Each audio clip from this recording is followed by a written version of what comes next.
시편 123편은요, 유대인들이 바벨론 포로에서 돌아와서 성전을 재건할 때 사마리아 사람들이 방해하던 일을 그 배경으로 하고 있다고 그럽니다. 느헤미야와 또 돌아온 백성들이 의욕을 가지고 여호와의 재건을 착수하지만 주변에 있었던 사마리아인들의 그 조소와 멸시를 받게 됩니다. 그래서 한번 생각해 봤으면 좋겠어요. 왜 멸시를 받고 왜 조소를 받을까? 두 가지 관점에서 생각할 수 있는데, 하나는 세속적인 관점에서 볼 수 있겠죠. 하나는 하나님의 관점에서 볼 수 있는데, 세상적인 관점에서 가끔 갑질하는 어떤 사람들의 이야기, 그죠? 당하는 사람들의 장면 가끔 이렇게 뉴스거리가 되지 않습니까? 정말 배우지 못하고 가난하고 힘이 없는 것도 서러운데, 그것 때문에 남들이 나를 무시하고 멸시한다면 그건 더욱 참기 어려운 일일 것입니다. 그것을 못 참는 사람들은 이제 서로 화를 내고 다투기까지 하죠. 그래서는 안 되는데, 그도 수양이 덜 되어서 살아온 바탕이 그래서 그것이 얼마나 큰 상처를 주는 일인지 몰라서 그러는 거겠죠. 그런가 하면 하나님의 관점에서 한번 생각해 봤어요.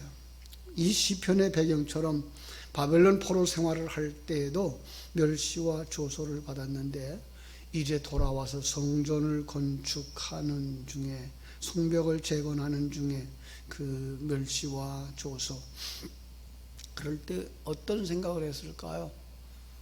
여러분, 지금 우리의 입장은 어때요? 예배하는 자리에 나왔고 하나님의 뜻대로 살겠다고 노력하고 있는, 그런데 불구하고 멸시를 당했다면 어떤 생각을 할까요? 하나님 뭘 하나, 그죠? 하나님 뭘 하시나? 그런데요, 한 걸음 뒤로 물러서서 이 상황과 그 후의 결과들을 우리가 볼 수만 있다면, 그래서 하나님은 이렇게 역사 속에 있었던 사건들을 성경에 기록하고 있는 거지만 말이에요, 우리는 알게 되는 거예요. 아, 그래서 하나님이 그런 일을 하셨구나. 무슨 뜻이에요?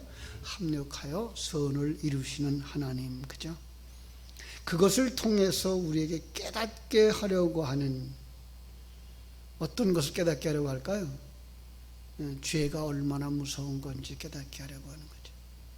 세상적인 가치관이 무엇인지 알게 해 주시려는 거죠. 그죠? 정말 내 속에도 같은 죄가 있다는 것을 깨닫게 하시려고, 그죠? 정말 하나님의 은혜가 아니면 나 중심의 세계, 우리가 살고 있는 세계가 그렇잖아요.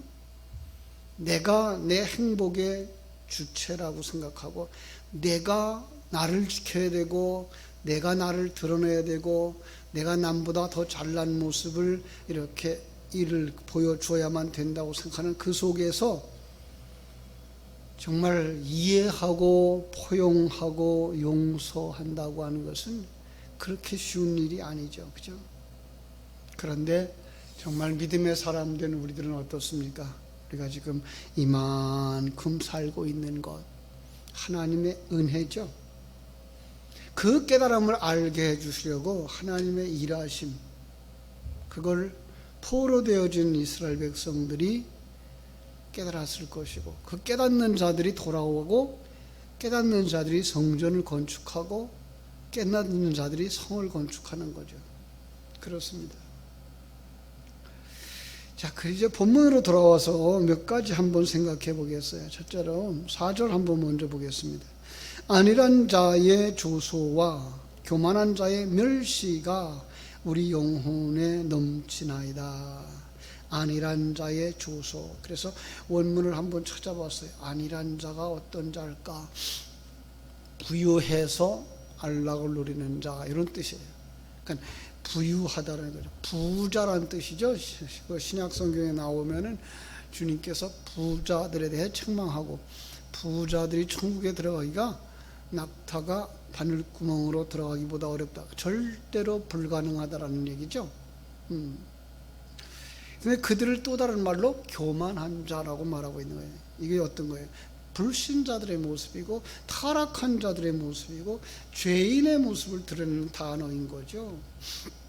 그럴 수 있어요. 시간과 공간 세계에서는요, 가진 자가 힘이 있다고 생각하니까요. 그래서 많이 가지고 싶어서 몸부림치잖아요. 그죠? 불의를 행하고 거짓을 행하고 어떻게 하든지 남보다 더 많은 재산을 가지고 싶고 더 높은 지위에 올라가고 싶고 여러분, 시인은 이러한 괴로운 상황에서 어떻게 주님을 바라보았는지를 묵상하면서 우리 함께 은혜 나누는 시간이 되었으면 좋겠어요. 그러한 순간에 첫째로 눈을 들어 주님을 바라보아야 한다. 예. 이 세상 정말 사망의 음침한 골짜기 같고 전쟁터 같은 이 상황 속에서 1절 뭐라 그래요? 하늘에 계신 주여 내가 눈을 들어 주께 향하나이다. 그래서 하나님과 함께하는 성도라면 이 땅에 사는 동안, 그죠? 그리고 곤고한 일과 괴로운 일을 끊임없이 접하게 될 텐데 그때에 어떻게 해야 된다고요? 우리가 먼저 해야 할 것은 눈을 들어 하늘에 계신 하나님을 바라보는 것입니다. 하늘에 계시는 하나님, 하늘에 계시는 주여, 직역하면 하늘에 좌정해 계시는 하늘 왕좌에 앉아 계시는 하나님을 의미하는 거죠. 하나님의 보좌에 관한 성경 구절이 아주 많죠. 우리가 그동안 살펴본 시편에서만도 많은데 그 중에 제가 2절만 가져왔어요. 시편 11편 4절. 여호와께서는 그의 성전에 계시고 여호와의 보좌는 하늘에 있으며 그의 눈이 인생을 통촉하시고 그의 안목이 그들을 감찰하시는도다. 시편 93편 2절. 주의 보좌는 예로부터 견고히 섰으며 주는 영원부터 계셨나이다. 그 하나님, 그 하나님의 보좌가 어디 있다요? 어디 있다고요? 하나님의 나라에, 그걸 하늘이라는 말로 쓰고 있고요. 언제부터 있었다고요? 옛적부터. 우리는 알죠. 영원부터. 언제까지? 영원까지. 자, 그런데 조금 가까이 생각해 보자고요. 하늘나라, 하나님이 계신 곳. 여러분, 삼위일체 하나님은 지금 어디 계시나요? 내 안에 계셔요, 내 안에. 그러면 내 안이 어디라는 거예요? 천국이라는 거예요. 내가 어디라는 거예요? 하나님의 성전이라는 거예요. 나는 하나님의 보좌고요. 나는 하나님의 성전이고요. 하나님 나라인 거예요. 여러분, 이걸 믿으셔야 돼요. 그래야 누릴 수가 있어요. 그렇다면 여러분, 이 땅 위에서 여러분이 접하는 많은 환경과 난관들이 처했을 때 어떻게 해야 된다고요? 본문 말씀처럼 눈을 들어 우리 하나님을 바라다 보아야 하는 것입니다. 바로 앞에 있었던 시편 121편에서 그랬어요. 내가 산을 향하여 눈을 들리라. 나의 도움이 어디서 올까? 나의 도움은 천지를 지으신 여호와에게서로다. 그죠? 그래서 시간과 공간 세계를 사는 동안에 우리는 사람들의 도움도 필요하죠. 때로는 부모님의 도움도 필요하고 때로는 형제들의 도움도 필요하고 또 많은 선배들의 도움도 필요하죠. 그죠? 힘 있는 사람의 도움도 필요해요. 그러나 진정한 도움, 우리 영혼의 문제에 관한 도움은 오직 하나님께만 있는 거예요. 그래서 어떻게 돼요? 하나님만 바라보아야 되는 거예요. 요나가 하나님의 말씀을 듣지 아니하고 불순종하고 니느웨로 가라고 하는 걸 피해서 다시스로 도망가다가 어떻게 만납니까? 풍랑을 만나요. 그리고 그 풍랑 속에서 바다에 던져주자 하나님이 예비하신 물고기가 그를 덥석 삼켜버리죠. 그런데 그 속에서 어떻게 얘기하죠? 요나서 2장 4절을 보니까 이런 말씀이 있어요. 내가 말하기를 내가 주의 목전에서 쫓겨났을지라도 다시 주의 성전을 바라보아겠다 하였나이다. 예. 요나처럼 징계를 받는 일이라 할지라도 그 영혼이 깊은 늪에 빠진 것처럼 낭망스러울지라도 요나가 주의 성전을 바라다 보았던 것처럼 다니엘이 포로 생활 중에서 예루살렘이 있는 동쪽의 문을 열어놓고 그죠? 하나님 앞에 기도했던 것처럼 다시 주님을 바라보게 만드는 사인, 그게 뭐예요? 환난일 수 있다는 거예요. 그게 멸시요 조소일 수 있다는 거예요. 그러니까 우리의 눈은 범사에 평범해 보이는 일상생활 속에서 때로는 괴롭고 힘든 상황 속에서 누구를 바라다 봐야 돼요? 구원의 하나님을 바라다 보아야 하는 것입니다. 두 번째로 괴로운 상황에 처해져 있을 때 종의 자세로 주님을 바라보라 그래요. 2절에 보세요. 상전의 손을 바라보는 종들의 눈같이 여주인의 손을 바라보는 여종의 눈같이 우리의 눈이 여호와 우리 하나님을 바라보며 우리에게 은혜 베풀어 주시기를 기다리나이다. 절대 존경의 표현이죠. 주인을 바라보는 종, 그죠? 어떤 분이 이 종에 대한 그림을 이렇게 묘사했어요. 종들은 그들의 손에 가슴을 댄 채 그 주인의 발 아래서 조용히 앉아 있다. 그 눈을 그 주인에게 고정시킨 채로 그들은 그 주인이 어떤 바램을 들어주기를 고대하고 있다. 그렇게 묘사했어요. 본문에서 이 눈이 무엇을 바라보고 있는가에 대한 해석들이죠. 어떤 분은 하나님의 보호를 갈망하는 눈이다라고 그랬고요. 또 어떤 분은 하나님의 부요하심에 그 호소하는, 그래서 하나님이 좀 부유하게 채워주시기를 갈망하는, 그죠? 어떤 사람은 이제까지 그 자기가 잘못해서 매맞고 있는 그 상황 속에서 징벌을 그만하시고 멈춰주시기를 그렇게 바라보는 눈이었다라고 얘기를 하고 있어요. 저는 그렇게 봤어요. 그냥 순전하게 주인의 명령에 대하여 순종하겠다라고 하는 순종의 눈일 것이다. 창조주여 섭리자여 경륜자이신 하나님이 환경도, 그죠? 상황도, 심지어 우리의 대적이라고 말하는 그 존재까지도 움직이시는 분임을 알 때 우리는 어떻게 해요? 내 뜻대로 마옵시고 아버지 뜻대로 이루어지기를 원합니다 라는 고백이 있어야 되는 거죠. 정말로 하나님께서 저와 여러분에게 주신 이 땅에서의 우리의 해야 할 일, 뭐라고요? 주님을 바라보는 것입니다. 그러면 주님을 바라보는 것을 이 땅에서 사명으로 알고 교만한 자들까지도 도구로 사용하시는 것을 아는 사람, 그래서 조소와 멸시를 당할 때 그들을 바라보고 그들을 대적하고 그들을 미워하는 것이 아니라 하나님을 바라보게 되는 것이죠. 이게 우리의 자세여야 되죠. 이게 피조물의 자세예요. 이게 창조주 앞에 서 있는 피조물의 자세예요. 회복되어진 신분, 하나님의 백성들의 자세요. 이걸 갖다가 겸손한 모습이다라고 말할 것입니다. 세 번째로 우리는 괴로운 상황에 처해 있을 때 하나님께서 우리에게 은혜를 베풀어 주실 때까지 주님을 바라보는 거예요. 자, 한번 좀 생각해 보십시다. 우리 하나님께서 우리에게 은혜를 베풀어 주시기를 뭐 해야 된다고요? 그저 하늘에 계신 주님만 바라보는 거예요. 어떤 자세로? 종의 자세로. 세 번째는 어떻게 해요?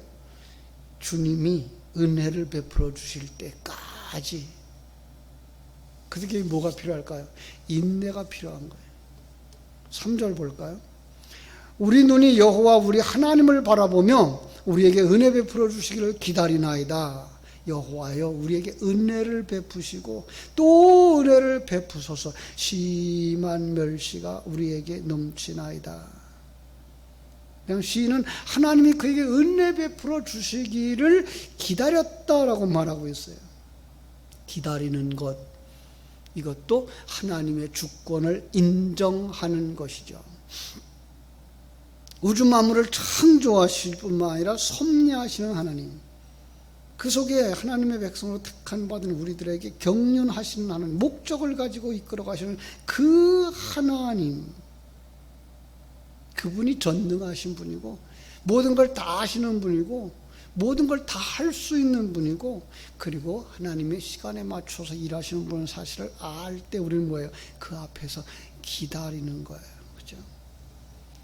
우리가 몇 번 기도했다고 해서 에이 하나님은 응답하지 않아 그러고 포기하는 게 아니에요. 마침내 은혜를 주셔서 주님이 원하는 대로 완성되게 하실 줄을 믿으면서 나의 일생을 온전히 그분께 맡기는 거예요. 변하지 않는 일상, 변하지 않는 사람들, 변하지 않는 환경에 지치고 낙심이 될지라도 주인 되신 주님께서 은혜 베풀어 주실 때를 기다리며 우리는 오늘 나의 삶을 성실하게 감당해야 되는 겁니다. 그것이 하나님을 주인으로 모시고 사는 자들의 삶입니다. 그것이 자기가 피조물이라는 사실을 알고 사는 자들의 태도인 것입니다. 여러분, 이 땅에 살아가는 동안 우리 난처한 일을 만나 괴로울 때 하늘에 계신 하나님께 하나님을 바라다 보십시오. 그 하나님께 정말 종의 자세로 바라보십시오. 그리고 끝까지 바라다 보십시오. 박윤선 박사는 그의 주석에서 이 하나님께 종의 자세로 기도하면서 세 가지를 기억하고 끊임없이 은혜를 간구하라 그랬는데, 그 첫째가 우리는 그 난처한 자를 만나게 된 것도 주님으로 말미암았다는 것을 기억해야 된다라 그랬고요. 또 하나는요, 두 번째로 우리가 그 자리에서 견딜 수 있는 힘도 하나님께서 주신다는 것을 믿어야 한다. 아, 내가 감당하고 있는 것도 하나님의 은혜구나라고 믿으라는 거죠. 세 번째로 하나님께서 그런 상황, 사건을 통해서 우리를 복되게 하신다는 것을 기억하라 그랬습니다. 어떻게 하라고요? 이 상황, 이 힘든 조소와 멸시가 있는 그 상황도 하나님께로부터 말미암은 거다라는 것, 또 감당할 수 있고 견딜 수 있는 힘 주시는 이도 하나님이라고 하는 사실을 믿는 것, 그리고 합력하여 선을 이루신다고 말씀하신 것처럼 하나님께서 이런 사건을 통해서 우리를 복되게 하시는 분이다라는 것을 믿고 하나님의 시간을 바라보면서 인내하라. 이렇게 기도할 때 기도에 의해서 우리가 접한 모든 상황이 변할 수 있지만 혹 변하지 않는다고 할지라도 하나님께서 기도하는 우리의 심령이 변화되어져서 능히 모든 난관을 견디어 나갈 수 있도록 도와주실 거다라는 사실을 믿고 이 새벽에도 하나님 앞에 더 간절히 기도하는 여러분들 되시기를 주님의 이름으로 축원합니다. 기도하겠습니다. 하나님 우리 아버지, 참으로 우리가 어려운 환경을 만났습니다. 아니, 다윗이 고백한 것처럼 우리가 살아가는 이 땅에서의 삶이 바로 사망의 음침한 골짜기요, 세상 사람들이 말하는 그대로 고해와 같은 곳입니다. 그런데 하나님께서 오늘 말씀을 통해서 이러할 때, 조소와 멸시를 당할 때, 환경이 힘들고 고난스러울 때 하나님을 바라보라, 주님만 바라보라 라고 말씀하고 계셔서 아버지는 우리의 눈을 들어 하나님을 바라보는 사람 되기를 소원합니다. 아버지 하나님, 정말로 우리가 하나님의 은혜 속에서 종의 자세로 주님을 바라볼 수 있게 하여 주시옵소서. 피조물의 자리에서 구원받은 하나님의 자녀로서 정말 하나님을 바라다보는 그 눈이 있게 하여 주시옵시고, 모든 것을 합력하여 선을 이루실 그 하나님께서 은혜를 베풀어 주실 때까지 주님을 바라보는 사람들이 되게 하여 주시옵소서.